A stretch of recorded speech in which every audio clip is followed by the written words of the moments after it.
You're listening to Raised You Better, the mother-son podcast where generational differences, hot topics, and everyday chaos collides, sometimes resulting in one of us saying, I raised you better. I'm Jesse, a 26-year-old content creator whose mom accidentally became an internet sensation. We're close, we care, and we mostly agree, except when we don't. Every week we dig into the issues, cultures, and beliefs that make us say, huh? Trying to understand each other. This is Real Family. This is Humor. This is Raised You Better. Coming up on today's episode, we're unpacking what happens when your mom goes viral because strangers online think she's a MILF. We're talking multicultural households and what that means for my digestive system. And yes, we're going to get into that time a doctor had us naked in the same room together. Welcome to episode 1 of Raised You Better, MILFs and Lactose Intolerance. Okay, so some important background on us. I'm Jesse. And I'm Kathleen, his yes, mom. Or as I like to call her, the supreme leader. Collectively, I'm one of 8 children. No, surprisingly, we're not Mormon, but we are from a small town in Northern California named Petaluma. And the reason we're sitting here is because I make fun videos on the internet with my mom, and we wanted to offer a longer form platform for us to dive deeper into some of the driving forces behind what makes our videos entertaining. The disagreements, isn't that right, Mom? Yes, and just so everybody knows, no, I did not bore 8 children. All right, Mom, you mentioned something called generational receipts. Can you tell me what the F that means?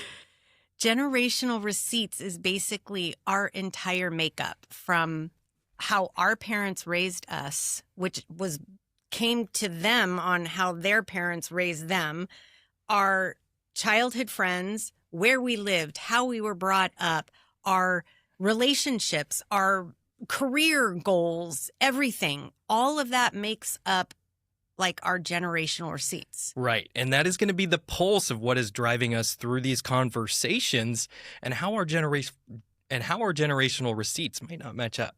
Yes. Okay. So as I said earlier, I post videos of you online, and the internet has collectively decided that you are a capital MILF, MILF. And speaking of receipts, here are some real comments from strangers on the internet that commented on how you looked in our videos. John H_92 said, respectfully, is your mom single? Brett Vibes, do you have a stepdad? Asking for no reason at all. Kevin from Cali goes, your mom is fine. Dad Energy Dan, I just fell in love and I don't even know her name. That one's kind of sweet. And Stay Thirsty Mark, wow. I'm trying to be your stepfather by next Christmas. How do you feel about that? You know what? First, I want to officially change the MILF to milk. Let's keep it G-rated. Milk. What does the K stand for then? Kiss. Oh, okay. All right. Is I that like better? that. Like That's better. It's a little like I'm not call her daddy. I say you own it. You got to own it. I don't think there's a lot of moms that can self-identify as a MILF. Well, actually, going into that, do you self-identify? No. Really? No. Okay. No. Well, I think you happen to be quite beautiful, and but I think milk, that's thank you. Milk. Thank I think I get my looks from you. Oh, all right. Well, that's a good thing. Okay, so speaking of background, here's some racial background, Mom. I have to say I love you so much, and I thank you for bringing me into this world, but why the heck couldn't you have conceived me with someone who was from a country with cows? I forgot to get oat milk in my Starbucks yesterday when we were at Target, and I shit you not, I lost 5 pounds from how much it made me go to the bathroom, which in retrospect might actually be a positive, but, you know, at this point, I don't believe in eugenics, but I do believe in selective cheese breeding because I'm half Thai and you're Italian and English, so you eat gluten, carbs, and all the dairy under the sun. Like cheese is everything. And really, like looking back at how I cooked, like everything I cooked with cheese. I think so. I think I was especially a later in life lactose intolerant. I think around 13 is when it started. Really, I think from day one, all y'all were lactose intolerant. We just didn't know that shit back then. But I remember your poor brother, we used to call him the milkman because I had to stop nursing him and give him this special soy kind of stuff because they thought he couldn't go poop his little butt. So we changed him off of it to a non-lactose brand milk supplement. Yeah, that's ahead of the times for back then. Well, my poor kid. So anyway, later in life, I would walk into the kitchen and he would literally be guzzling from the milk jug. The real milk? Yes. Oh, man. So Yeah. you guys just grinned and bared it because it was so good. How could you not? I think I do so, feel but a little bad for definitely it is painful. And for anybody that says lactose intolerant or gluten intolerance isn't real, I swear you it is. Oh, gosh. Too much. All I right. know. And that one time that you went to Thailand, you called me and you're like, Mom, like my face is so clear. Oh, yeah. Because they don't have milk over No there. milk. Actually, we ordered, what was it? Pizza Hut when we were there because it was the only thing that was close to us at the time and open at such a late hour in the evening. And the pizza even came with like a fake cheese sauce on top. It was closer to mayonnaise than it was cheese. It was odd, yeah. But who goes to Thailand and orders Pizza Hut anyway? I would. You would. All right, we're moving on to the Parental Advisory Hotline. This is where we have a caller hotline. Here's our caller hotline where one of you calls in with some type of parent-child related trauma or complication, and my mom and I offer our thoughts or perhaps tell you that you need to seek professional help. Okay, so here it goes. Hi, I need advice because I'm 27 and my mom still treats me like I'm 15. She comments on what I wear, who I date, and how I spend my own money. If I don't listen, she says I'm being disrespectful. How do I set boundaries without completely blowing up our relationship? So this sounds like a control issue to me. I have to say it sounds a little familiar. Maybe not so much lately, but definitely in the past. Well, considering you're 26, yeah. And this is where I think parents get a raw deal. First of all, I don't know too much. Like, is this an only child? If it's an only child, then I don't know. Well, I personally don't think that aspect matters. I think it's just about how the parent is treating the child. No. Yes. Heck no. I have 3 kids. Do you think I treat, well, and 2 and 1. I had you guys 2 and 1, twins. But I definitely treated you guys differently. Not that I didn't love you as much. I align with that because I'm the self-proclaimed favorite. Yeah, that's what everybody says. But truly, I love you all the same. But I raised you different because my oldest came first. I didn't know. I didn't know how to do anything. They don't give you a guide. Right. Okay. And this is a female, and the mom is like being ultra involved, right? She doesn't, I mean, this is hard because I know there's this all cancel culture with y'all out there now. I don't think you're not cancel parents. culture. It's called a no contact. You got to slap them with the no contact. Yeah, that's anyway, ridiculous. It does sound like there's clear boundary issues, and I suggest opening a line of communication and speaking truthfully to her about.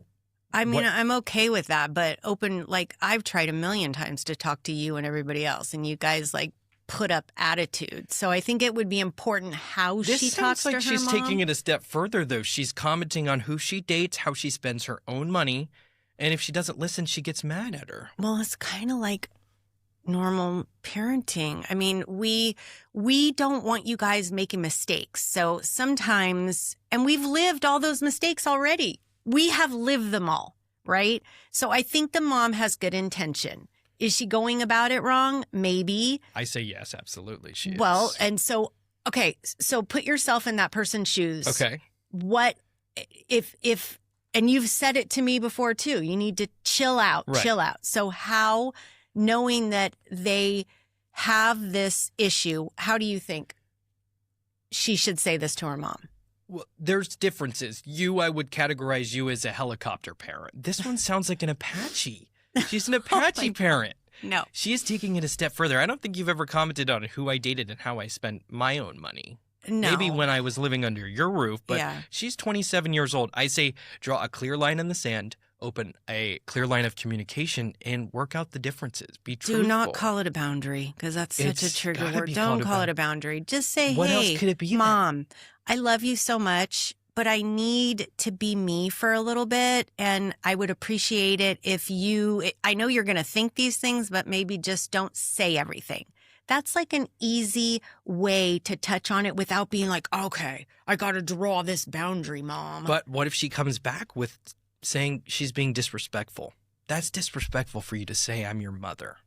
No. It says it right here. If I don't listen, she says I'm being disrespectful. Well, if she screams and yells and does stuff like that, she's being disrespectful. If she just tries to, you know what? And how about this? If she can't say it to her mom because her mom is going to say it's disrespectful, what happened to pen and paper? Just write a little note. I actually agree with that. That's a great idea there. Yeah. There you go. Write a little note, be nice about it, be sweet about it, and pray it works. Well, be direct and be clear about what your goals and intentions are for the letter. Yeah, but you can also be sweet about how you say things. You treat others how you want to be treated. Exactly. So be sweet. You get more bees with honey than you do with vinegar. All righty. Well, I would say slap a no contact on that. And I raised you better because family is everything. And so no contact bullshit. I hear you. Okay. So I think that was a pretty good, we gave both perspectives, which I think sometimes isn't shared, right? Mm-hmm. You either hear from the kid about how bitchy her parents are being, or you hear from the mom who feels like she's being abandoned because she's not involved in her kid's life anymore. So we're back, and here's our Chronically Online segment. This is where I break down something for you that only Chronically Online or young people are talking about. Today, I'm going to explain what the heck a forbidden glizzy is. Have you heard of this? No, and if it's sexual, I do not want to go into this well, with you. It could be taken in that way because its name is a little suggestive. Yeah, to say the least. All but right. Do you at least know what a glizzy is? No. Okay, so a glizzy is what the kids have been calling a hot dog. This has been going on for a few years. Glizzy. And for the forbidden glizzy, we got to go to Costco. That's where this takes place. Believe it or not. Oh, Lord. You are familiar. This is frightening. This better not be a gross story. You're familiar with a chicken bake, right? I love the chicken Yeah, bakes. that's the best thing you can get at Costco. Yeah, yes.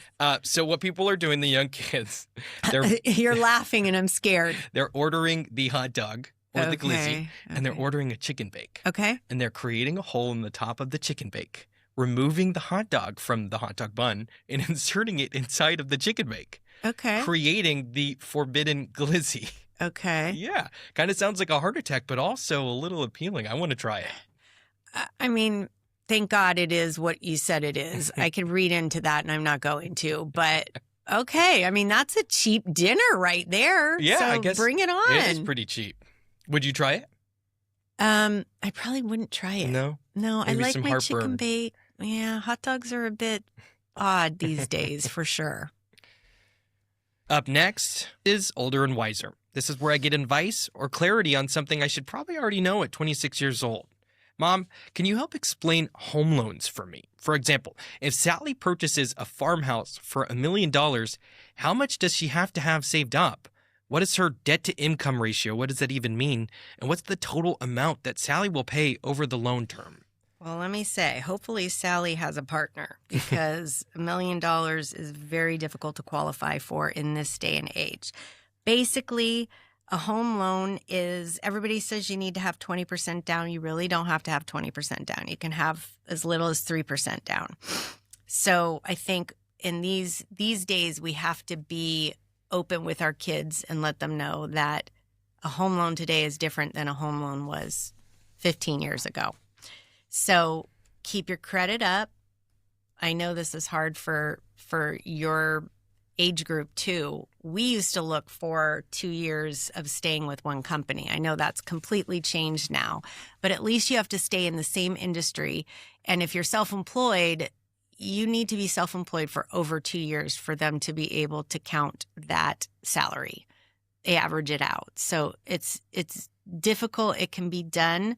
So that's it. Sally doesn't need, what would that be, $200,000 in order to buy $1 million house? Well, there's all kinds of different loans. Okay. So there's actually some where she may even qualify for 0% down if there's programs out there that help. And what I really don't understand is you get a loan for a house. Let's say you have to finance you have $200,000 down. Okay. You're not getting a loan for $800,000 for the additional due on the $1 million. You're getting a loan for like how much? Like $800,000. Plus you've got to also have the costs that you put down in escrow. Your property taxes, your insurance, and all that kind of stuff. So $1 million house doesn't just cost $1 million. Right. You're So right. like Usually a loan term is what, 30 years? 30 years. And so over that 30 years, what do you estimate it costs? Oh my gosh, don't even look at that or you'll never buy a house. Really? Yeah. So because I know interest it varies, but it varies. like, are we talking 2 million? Well, 3 it also, million? you're also not looking at the fact that you get to write some of this off on taxes. So really it's going to take somebody a lot smarter than me with a calculator to tell you what it actually costs. Okay. But Definitely more than $1 million. yes, but you get tax benefits. Okay. So you actually get to write some of that off on your taxes every year, some of the interest, some of that property taxes. So it's just one of those very complex things that even me as a realtor has a hard time, explaining it in layman's terms so right. you can understand. But the best thing to do is keep your credit straight. Put money aside from every paycheck, as much as you possibly can. Try to stay at your job or at least your industry for 2 years. And, when you get married, instead of asking for all these big presents, try to get some cash. Right.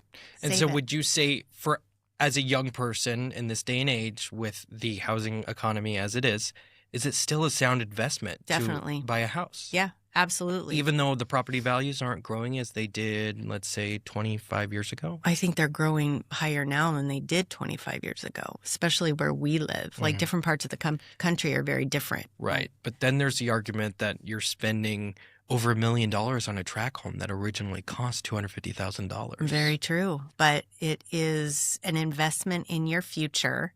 And if you take care of the house and you keep up with the maintenance and try to do little refreshers on it, it's going to grow in value over time.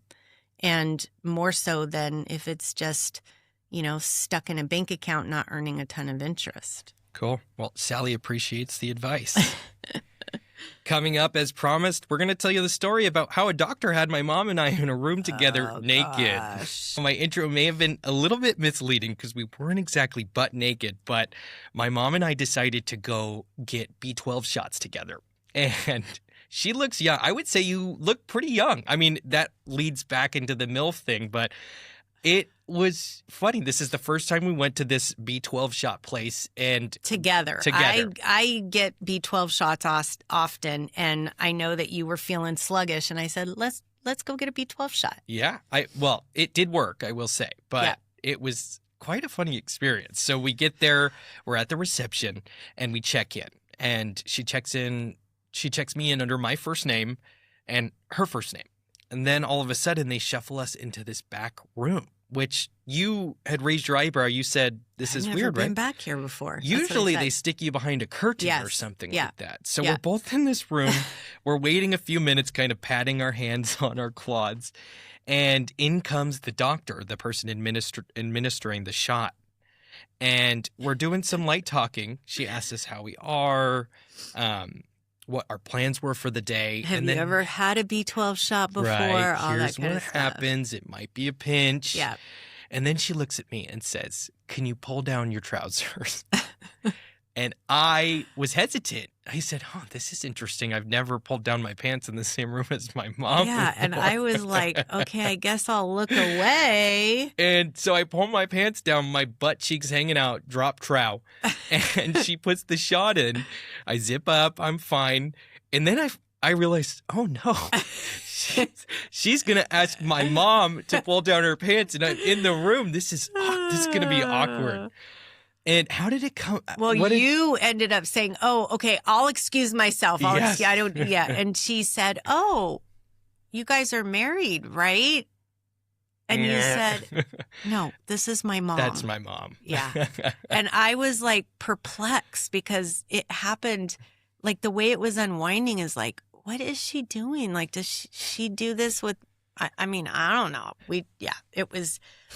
It was pretty damn funny. I laugh about it to this day. And she felt so bad. And actually, as we were going out and I was paying, I think every single person in that office came up and Apologize. apologized, which means that lady had told everybody in the office what was going on. I think in the moment, I wasn't sure if I should feel offended for myself and happy for you. I didn't know what I was feeling. I definitely didn't think I looked old enough to be your husband. No. Up next, hot takes and headlines.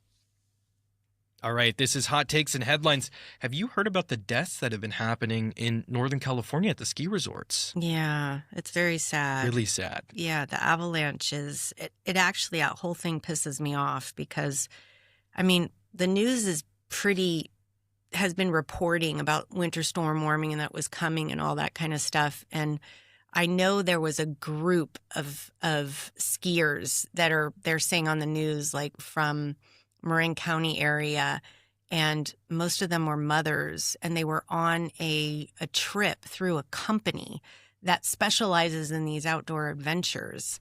So, you know, if we're putting our trust in companies that specialize in outdoor adventures and there's a winter storm warning coming, I just really have a hard time not being pissed off. And if that was a family member of mine, right.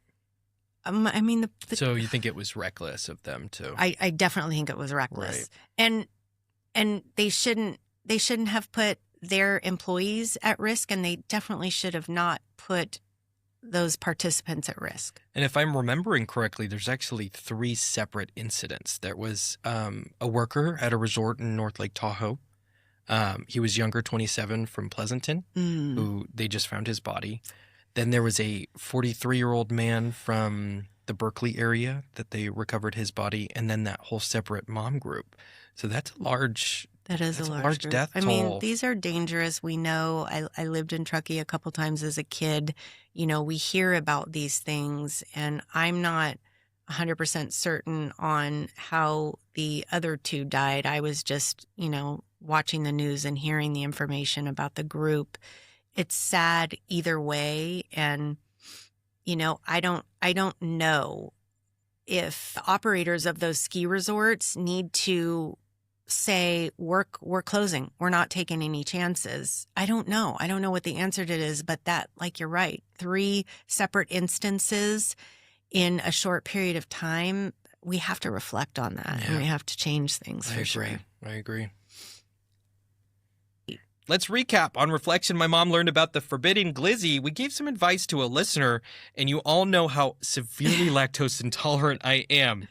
Oh, we also learned about home loans. Yeah. Thank you, Mom. Yes, you did. Next time on Raised You Better, we discuss Jesus, that good kush, better known as cannabis, and if he would have been a stoner. Oh, gosh.